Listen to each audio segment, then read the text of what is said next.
ఆయన ఫ్యాన్స్ అందరికీ ఒక పెద్ద celebration. And being a hero himself చాలా కష్టపడి, అంటే ఏ బ్యాకప్ లేకుండా ఇండస్ట్రీలోకి వచ్చిన ఏకైక హీరో ఎవరు అంటే అది చిరంజీవి గారు. అది ఎవరు కాదనలేని విషయం. అయితే ఎగ్జాక్ట్లీ మీ జనరేషన్ సార్ చిరంజీవి గారు. ఆయన సినిమాల్లోకి రావటం, ఇనీషియల్ డేస్లో ఆయనని మనం ఒక విలన్గా చూసాము. అంటే ఆయన చూడటానికి కూడా అసలు ఇప్పటి ఫోటో అప్పటి ఫోటో పక్కన పెడితే అసలు ఈయన ఆయన ఒకటేనా అనుకున్నట్టు ఉంటారు. సో మీరు అక్కడి నుంచి ఇప్పుడు దాకా ఆ ట్రాన్స్ఫార్మేషన్ అంతా చూశారు. ఇనీషియల్గా ఇండస్ట్రీలోకి చిరంజీవి గారు వచ్చినప్పుడు ఎట్లా రిసీవ్ చేసుకున్నారు సార్ ఆయన్ని? 1978లో వచ్చారు ఆయన. 1978లో నేను ఇంటర్మీడియట్ ఫస్ట్ ఇయర్ చదువుతున్నా. చిరంజీవి అంటే ఎవరు కూడా మాకు తెలియదు. ఎందుకంటే మేమంతా అప్పుడే వస్తున్నారు, ఎన్టీఆర్ ఏఎన్ఆర్ జనరేషన్ నుంచి వచ్చాం. మా ఊర్లో అనంతపురంలో ఎన్టీఆర్ సినిమాలు కానీ ఏఎన్ఆర్ సినిమాలు కానీ వస్తే పెద్ద సెలబ్రేషను అడావుడి జరిగేది 1978 నాటికి. అప్పటికి 1977లో అడివిరాముడు అనే పెద్ద హిట్ ఉంది ఎన్టీఆర్కి.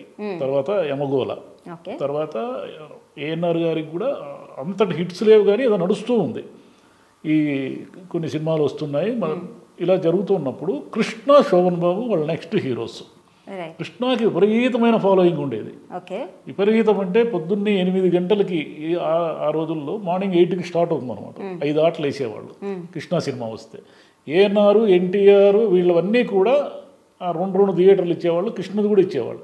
శోభన్ బాబుకి ఫ్యామిలీ ఫాలోయింగ్, ముఖ్యంగా ఉమెన్ ఎక్కువ చూసేవాళ్ళు శోభన్ బాబు. నెక్స్ట్ కృష్ణమరాజు గారు, మన చంద్రమోహన్ చిన్న చిన్న సినిమాలు చేసేవాళ్ళు. కృష్ణమరాజు గారు ఒక రేంజ్ హీరోనే కానీ అక్కడ అంత ఫాలోయింగ్ లేదు అనంతపురంలో. ఆయన సినిమాలు కూడా చూసేవాళ్ళు. వీళ్ళు క్రమేపీ అంటే చూస్తూ ఉండడం వల్ల నాకనే కాదు అప్పటి జనరేషన్కి ఒక కొత్త ఫేస్ ఏదో కావాలి. ఒక కొత్త ఫేస్ కోసం వెయిట్ చేస్తున్నారు. వాళ్ళకు కూడా తెలియదు ఎక్కడి నుంచి వస్తారో తెలియదు కదా హీరోలు అనేవాళ్ళు. అంటే ఈ విగ్గులు, ఈ ఏజ్ ఓల్డ్ ఇలాంటివి కాకుండా వీళ్ళందరూ, నేను చెప్పే హీరోలందరూ కూడా అప్పటికి వాళ్ళైతే పెద్దవాళ్ళు అయిపోయారు. ఏఎన్ఆర్, ఎన్టీఆర్, కృష్ణ, శోభన్ బాబు, కృష్ణరాజు వీళ్ళకి కూడా వయసు వచ్చేసింది. అప్పటికి వాళ్ళు వచ్చి ఇండస్ట్రీకి వచ్చి దాదాపు 8-10 ఏళ్ళ పైన అయింది. 10 ఏళ్ళలో చాలా సినిమాలు తీశారు. కొత్త నీరు కావాలి కానీ ఎక్కడి నుంచి వస్తుందో తెలియదు. ఇది జరుగుతూ ఉన్నప్పుడు ప్రాణం ఖరీదు అని ఒక సినిమా వచ్చింది. ప్రాణం ఖరీదులో చిరంజీవి సైడ్ రోల్లో ఉంటారు. Anantapuram Shanti Talkies, black and white cinema. Anantapuram Shanti ట్యాక్స్లో నేను చూశాను ఆ సినిమా. చూసినప్పుడు ఈయన ఎవరో భలే ఉన్నాడే, అంటే ఆయన ఫేస్ కానీ, ఆయన వాయిస్ కానీ, ఆయన బాడీ లాంగ్వేజ్ కానీ డిఫరెంట్గా ఉంది. ఇతను ఎవరో భలే ఉన్నాడే అనుకున్నా. నిజానికి ఆయన భవిష్యత్తులో ఈ ఇండస్ట్రీని వెళ్తాడనే విషయం ఎవరికీ తెలియదు. అప్పుడు ప్రాణం ఖరీదులో చూసినప్పుడు మాత్రం డిఫరెంట్గా అనిపించాడు. నాకు బాగా ఇష్టమైంది ఎప్పుడంటే మన ఊరి పాండవులు. మన ఊరి పాండవులు సినిమా యాక్చువల్గా కృష్ణమరాజు, మురళీమోహన్దే ఆ సినిమా. వాళ్ళే హీరోలు. మీకు సినిమా అంతా కూడా అన్ని ఫ్రేముల్లోనూ వాళ్ళే లీడ్ రోల్ ఉంటుంది, వాళ్ళ మీదే కథ నడుస్తుంది. కానీ చిరంజీవి ఉన్న కాస్త సీన్లు, కొన్ని ఫ్రేమ్స్లో కూడా ఈయన ఎక్కడ కూడా తాను కూడా ప్రధానమైన నటుడు అనే మూడ్లోనే ఉంటాడు. మీరు 5 ఉంటారనుకోండి ఆ ఫ్రేమ్లో, చిరంజీవి ప్రత్యేకంగా ఉంటాడు. మీరు కావాలంటే యూట్యూబ్లో చూడండి ఒకసారి. Attention grab చేస్తాడనమాట. ఎవరితను అని. అతను ఎంత ఇది చేశారంటే తర్వాత రోజుల్లో తాయారమ్మ బంగారయ్య అని ఒక సినిమా వస్తే దాంట్లో 5 నిమిషాలు రోల్ ఉంది ఆయనది. అంతా 5 నిమిషాలు అతిథి నటుడుగా కనిపిస్తాడు. ఒక చిన్న డ్యాన్స్ చేస్తాడు, ఏదో అమ్మాయిని ఏదో వేధించి విలనీ క్యారెక్టర్ అనమాట. అప్పుడు కూడా 5 నిమిషాల కోసం చిరంజీవి కోసం వెళ్ళిన వాళ్ళు ఉన్నారు తాయారమ్మ బంగారయ్యకి. నిజంగా. అంటే ఇతను ఎవరో కొత్త, ఇతను డిఫరెంట్గా ఉన్నాడు. ఈయన బాగా అంటే మ్యాన్లీ అన్నమాట. ఎవరినైనా ఆకర్షిస్తాడు స్క్రీన్ మీద ఉంటాయి. ఆ కళ్ళు, ఆ మాట అన్నీ కూడా. అది మెల్లిగా కుర్రాళ్ళకి ఇతను ఎవరో కొత్త ఆయన చిరంజీవి వచ్చాడు అనేది రిజిస్టర్ అవుతూ ఉంది. ఇలా రిజిస్టర్ అవుతున్నప్పుడు ఏం జరిగిందంటే ఇది కథ కాదని ఒక సినిమా వచ్చింది. ఇది కథ కాదు, బాలచంద్రది మంచి సినిమా, జయసుధా ఉంటారు. ఇది కథ కాదులో ఆయన విలను చిరంజీవి. కానీ దాంట్లో కమల్ హాసన్ చాలామంది నటులు ఉన్నప్పటికీ కూడా చిరంజీవి కాసేపు నటన మనల్ని కట్టిపడేస్తుంది. అంటే ఒక అమ్మాయిని, భార్యని వేధించడము అనేది కూడా అతను డిఫరెంట్గా చేశారు.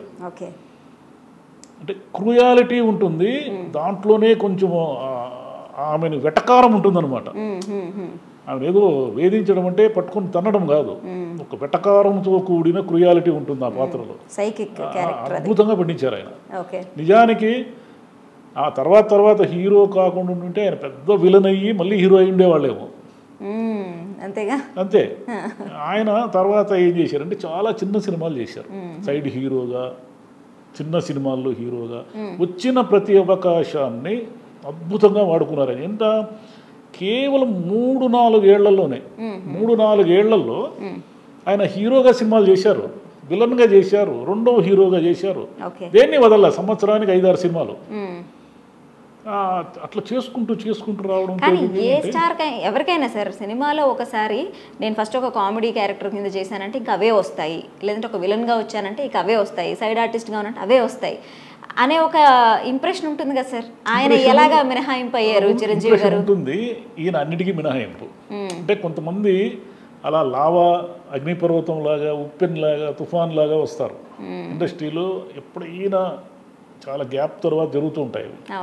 అలా గ్యాప్ తర్వాత వచ్చిందే ఈ చిరంజీవి అనే తుఫాన్. చిరంజీవి గారు ఒక మిరాకిల్ అయితే తుఫాన్ అనమాట. అది మెల్లిగా అది చిన్న గాలివాన్ అనుకున్నారు, చిన్న గాలివాన్ అనుకున్నారు కానీ అది క్రమేపీ తుఫాన్ అనే విషయము అప్పటి వాళ్ళకి ఎవరు గ్రాస్ప్ చేయలే. మొదటి 1-2 ఏళ్లలో ఆ తుఫాన్ని పట్టుకోలేకపోయారు. అంటే ఫైట్లు అప్పటి వరకు ఏంది, కృష్ణ, శోభన్ బాబు వీళ్ళ ఫైట్లన్నీ ఎలా ఉండేటువంటి మెయిన్ ఊరికి కెమెరా ముందు ఇట్లా కొట్టేవాడు, డిషో కొట్టేవాడు. కొంచెం సీరియస్గా కొట్టుకోవడం అంటే డూప్ వచ్చేవాడు, మనకు తెలిసిపోతుంది అప్పుడే. డూప్ వాడు ఫేస్ చూపించరు, డూప్ వెనక నుంచి చూపిస్తూ ఉంటారు. వాడు కొడుతూ ఉంటాడు, వీళ్ళు పడుతూ ఉంటారు, ఎగురుతూ ఉంటారు.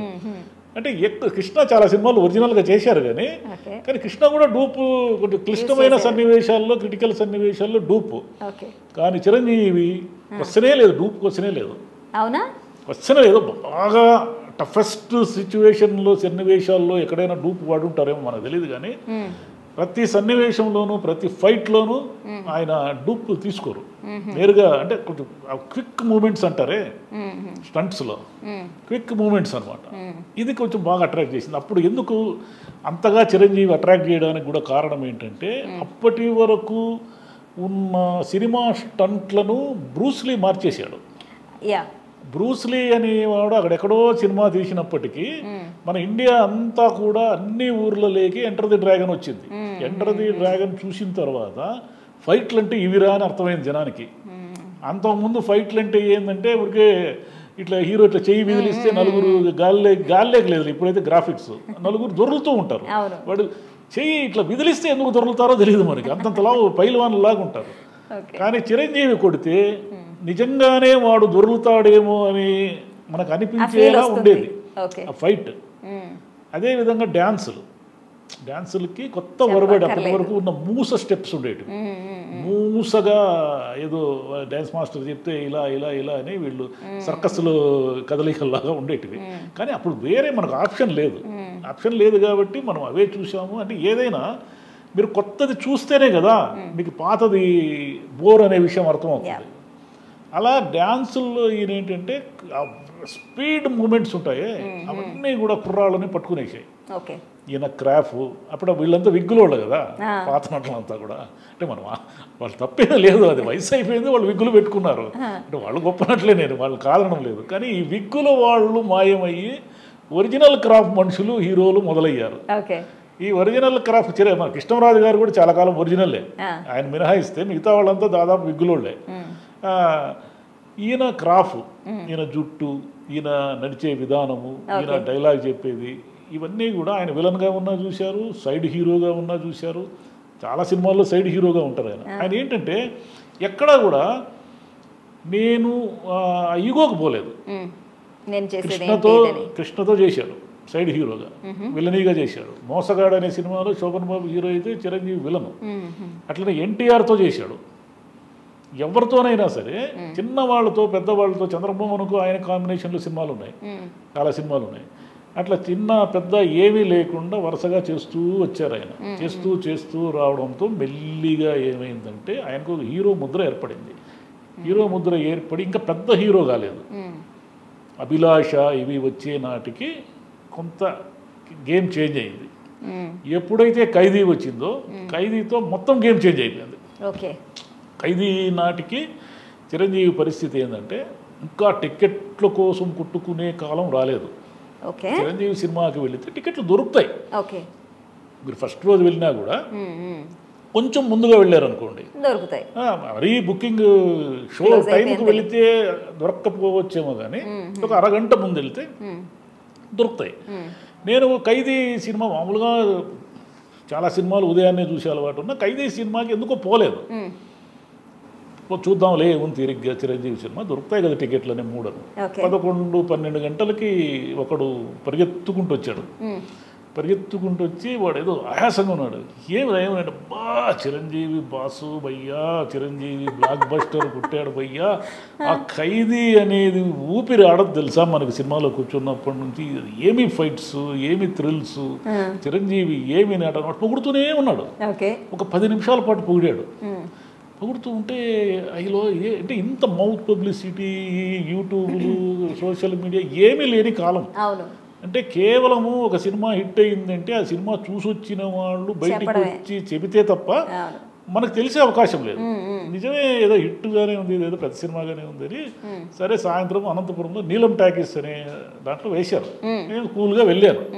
ఏదో ఒక అరగంట 30 గంట ముందే వెళ్ళాను. అంత ముందు ఎన్నడూ కూడా నేను చిరంజీవి సినిమాకి ఆ జనాన్ని చూడలేదు. ఆ థియేటర్ ఆవరణ మొత్తం జనమే, ఆ రోడ్డు అంతా జనమే, ఎక్కడ చూసినా జనమే. 2.5 రూపాయి టికెట్ ఉన్న బాల్కనీ టికెట్ ఉన్న రోజుల్లో 20 రూపాయలు బ్లాక్ అమ్ముతున్నారు.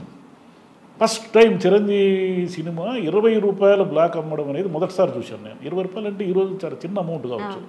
మీరు 2.5 రూపాయలు బాల్కనీ టికెట్ ఉన్న రోజుల గురించి మనం 83లో అంటే 20 రూపాయలు అనేది చాలా ఎక్కువ మొత్తం ఆ రోజుల్లో.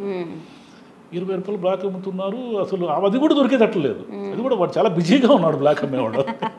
ఎందుకంటే వాడు కూడా ఊహించలేదు, ఆ థియేటర్ వాళ్ళు కూడా ఊహించలేదు. మామూలుగా ఎన్టీఆర్ ఏమన్నారంటే కొంచెం మెయిన్ థియేటర్లకు ఇస్తారు, పెద్ద అంటే సెంటర్లో ఉన్న థియేటర్లు అన్నమాట. చిరంజీవి సినిమా కాబట్టి ఏదో కొంచెం నీలం అనేది పాత థియేటర్, ఓల్డ్ థియేటర్, దానికి ఇచ్చారు. దానికి ఇస్తే నీలం థియేటర్ వాళ్ళు కూడా తెలియదు ఇది థియేటర్ పగిలిపోయేంత కలెక్షన్ వస్తుందని వాళ్ళకి కూడా తెలియదు. ఇక ఆ తర్వాత మళ్ళీ నెక్స్ట్ డే చూడాల్సి వచ్చింది ఆ సినిమాని. నెక్స్ట్ డే ఆ ఖైదీలో పాటలు హిట్టు, మొత్తం ఖైదీ అనేది చిరంజీవి గారిని సుప్రీం హీరోగా చేసి పడేసింది. అట్లా ఏమో బిరుదులు ఉండేవి, ఆయన సూపర్ స్టార్ అని కృష్ణ అనేవాళ్ళు. మెగాస్టార్ ఎప్పుడు వచ్చిందో నాకు కరెక్ట్గా తెలియదు, కానీ అది మనకు అలవాటు అయిపోయింది మెగాస్టార్ అనేది. మధ్యలో ఎప్పుడో వచ్చినట్టు ఉంటుంది, మరణ మృదంగం ఏదో వచ్చింది. సో ఈ ఖైదీ సినిమా అనేది ఆయన కెరీర్కి టర్నింగ్ పాయింట్ అయితే మొత్తం ఆయన టాప్ హీరోల్లోకి వెళ్ళిపోయారు. అంత మునుపు అటు ఇటుగా ఊగిసలాడుతున్న ఆయన టాప్, అప్పటికి ఇంకా వీళ్ళంతా యాక్టివ్గానే ఉన్నారు. ఎవరు ఎన్టీఆర్ మాత్రము తెలుగుదేశం పార్టీ పెట్టి అటు వెళ్ళారు, కానీ ముఖ్యమంత్రిగా ఏఎన్ఆర్, మన శోభన్ బాబు, కృష్ణంరాజు వీళ్ళందరూ యాక్టివ్గానే ఉన్నారు. చాలామంది హీరోలు యాక్టివ్గానే ఉన్నారు. అందరినీ బుల్డోజింగ్ చేసుకుంటూ వచ్చేసాడు, నంబర్ 1కి వచ్చేసాడు ఆయన.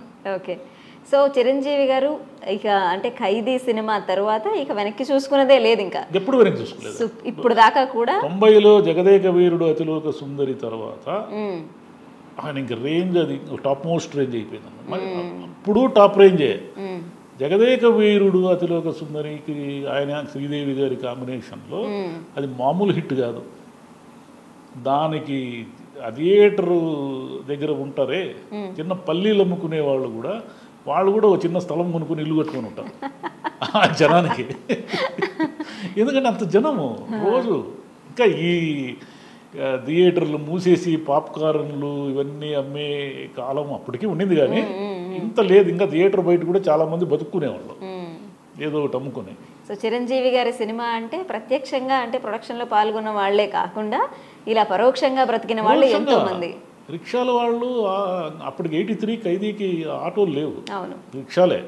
రిక్షాల వాళ్ళు వెరీ బిజీ, రోడ్ అంతా జామ్ అన్నమాట రిక్షాల్లో. వాళ్ళు ఏదో ఒక పిచ్చి బెల్ ఒకటి ఉండేది, అదే టికెట్ అని కొట్టేవాళ్ళు. వాడు కొడుతూనే ఉంటాడు, జనం ఎవడన్నా పోతే కదా. ఇంకా 2 వీలర్స్ ప్రభంజనం లేదు.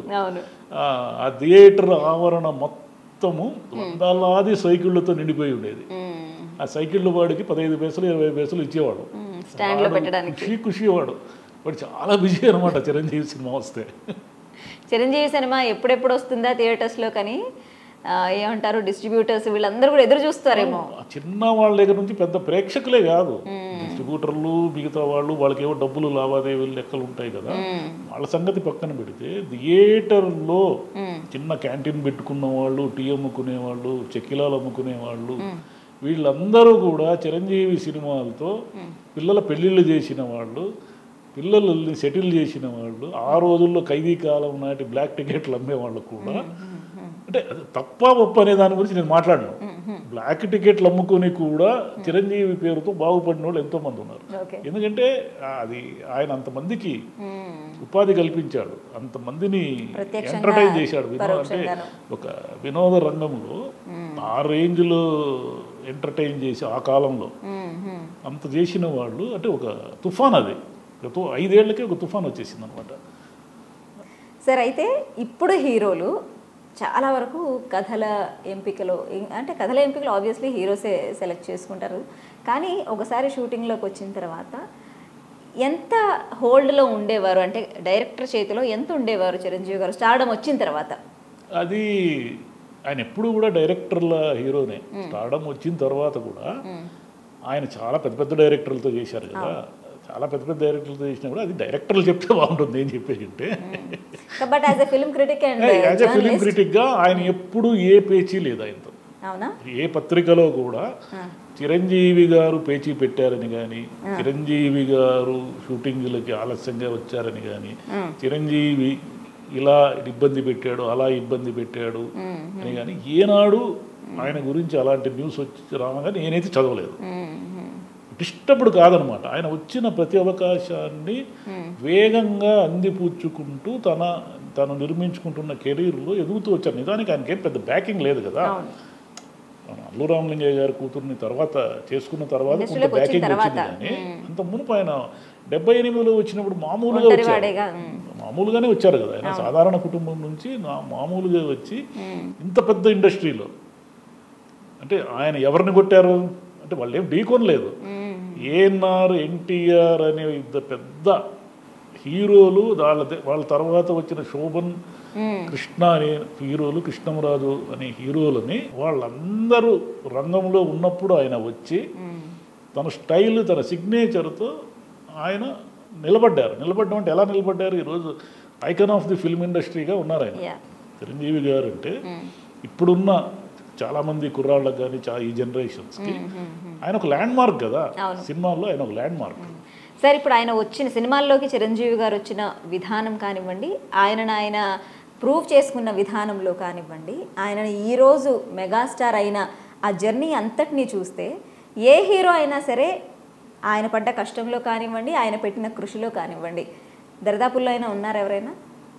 అంటే అలా మనం కంపేర్ చేసి చెప్పలేము, కానీ ఆయన జర్నీ మాత్రము ఒక రకంగా చిరంజీవి గారిలోని నటుడిని ఇంకా మనం చూడలేదు.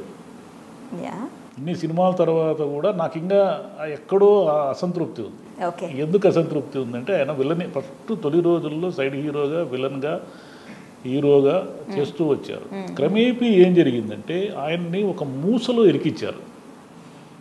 అంటే వ్యాపారం ఎప్పుడైతే కమర్షియల్ హీరోగా మారిపోయాడో అప్పటి నుంచి ఆయన ఒక మూసలో ఇరుక్కున్నారు. అంటే ఈ డబ్బుల లెక్కలు, వ్యాపారం లెక్కల్లో ఇరుక్కుపోవడం వల్ల చిరంజీవి ఇలా స్టెప్పులు వేయాలి, ఇలా డ్యాన్స్ చేయాలి, ఇలా హీరోయిజం చేయాలి, ఇలా ఫైటింగ్లు చేయాలి అనే ఒక మూస ఇరుక్కుపోవడం వల్ల అతనిలోని అసలు నటుడు మరుగున పడిపోయాడు. అంటే మీకు మంచు పల్లకిలో కానీ మీకు ఆయన కూడా అది గుర్తించి ఒక దశలో రుద్రవీణ, స్వయం కృషి, ఆపద్బాంధవుడు ఇలాంటివి తీశారు. తీసిన తర్వాత ఆయనలోని నటుడు ఇంకా పూర్తిగా సాటిస్ఫై కాలేదు, కానీ ఆయన చేతులు కట్టేశారు. ఆయన్ని ఈ చట్రంలో ఇరికిచ్చారు, ఈ కలెక్షన్ల చట్రంలో ఇరికిచ్చేశారు. ఇప్పుడు ఆయన తన ఇమేజ్ నుంచి తానే బయటికి రావాలి.